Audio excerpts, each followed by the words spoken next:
লালপুর এলাকা ফতুল্লা একদম হার্ট এটা। হ্যাঁ, এলাকার মানুষের কিছু ব্যর্থতা আছে। সে ব্যর্থতা হচ্ছে যে রাস্তার লেভেল উঁচু, জায়গাটা নিচে। সেই কারণে প্রায় ৩ লক্ষ মানুষ এখানে পানিবন্দী হয়ে আছেন। গতবার আমরা এখানে জেলা পরিষদের সহযোগিতায় চন্দনশীল এখানে আছেন, আমরা তার সহযোগিতা নিয়ে এখানে পানির মোটর পাম্প বসিয়েছিলাম ৩টা এবং প্রায় অর্ধ কোটি টাকার উপরে, এবং একটা ট্রান্সফরমার ছিল। এই ট্রান্সফরমারটা খুলে নিয়ে যাওয়া হয়েছে। এটার কারণে এইবার এই পানিটা, এই যে ঝড়টা হয়েছে, বৃষ্টিটা হয়েছে, প্রচুর পরিমাণ পানি জমে গেছে। এবং আপনারা যেটা বলেছেন, স্বচক্ষে দেখেছেন, এটা সত্য। বাড়িঘর তো বাড়িঘরই, মসজিদের আজান দেওয়ার জায়গা পর্যন্ত নাই, মন্দিরের জায়গা নাই, এবং নর্দমার ময়লা পানি এবং বাথরুমের সমস্ত ময়লা যে মসজিদ মন্দিরে সব জায়গায় ঢুকে বসছে। এই জন্য আমি দুঃখিত এবং লজ্জিত। এটা জাতির জনকের কন্যা শেখ হাসিনার সরকার। আপনারা আমাকে প্রশ্ন করেছেন যে এলজেডি এখানে ব্যর্থ কিনা।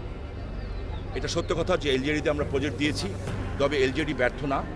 এই কারণে বলবো যে আমাদের মাননীয় এলজেডি মন্ত্রী যিনি আছেন, তিনি অত্যন্ত সুদক্ষ এবং মেধাসম্পন্ন ব্যক্তিত্ব, এবং উনি চান সারা বাংলাদেশে কাজগুলি হোক। নিচের লেভেল থেকে হয়তো এখন পর্যন্ত ওনার কাছে যে এই প্রজেক্টটা পৌঁছায়নি।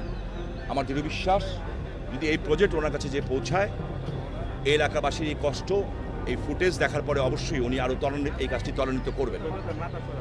আর একটা বিষয় হচ্ছে, এখানে বিদ্যুতের বিল বাকি পড়ে গেছে, আজকের না, প্রায় 15-20 বছরের বিল, প্রায় 80-90 লক্ষ টাকা। আমরা চেষ্টা করব।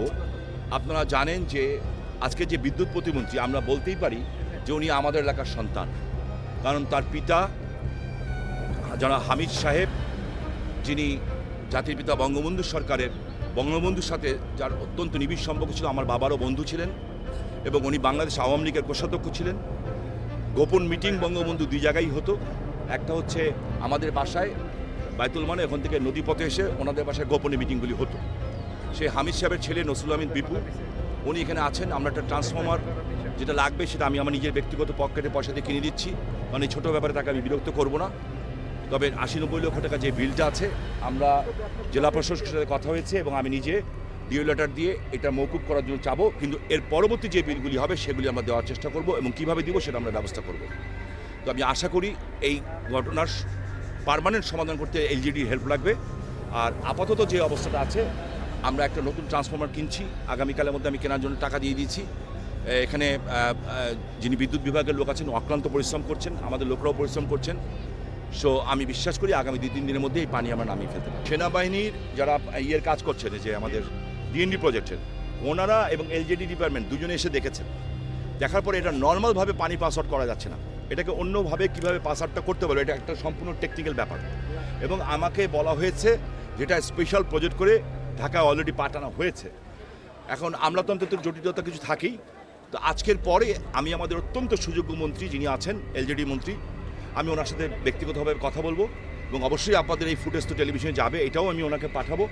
এবং আমার মনে হয় আমার কথাও বলতে হবে না, উনি এত একজন সুযোগ্য ব্যক্তিত্ব, উনি এবং আমাদের নসরুল হামিদ বিপু, ওনারা যখন এই ফুটেজটা দেখবেন, আমার বিশ্বাস আমার যেমন আমার এলাকার প্রতি টান আছে, ওনাদেরও এই বাংলাদেশের সব এলাকার প্রতিও টান আছে, এবং এই সমস্যার সমাধান ওনারা করে দেবেন ইনশাল্লাহ।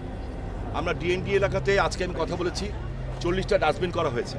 আমি চেয়ারম্যান সাহেব যারা আছেন তাদের কাছে অনুরোধ করব, আমার ডিএনডি যে আছে, আজকে কথা বলেছি, আমি আরও 60 আরও 60টা আমরা করব, কি বলে, ডাস্টবিন আমরা করব। এরপরে যদি কেউ ময়লা ফেলে, এটা হলো ইউনিয়ন পরিষদের চেয়ারম্যান মেম্বারদের ব্যাপার, তারা শাস্তিমূলক ব্যবস্থা গ্রহণ করবে।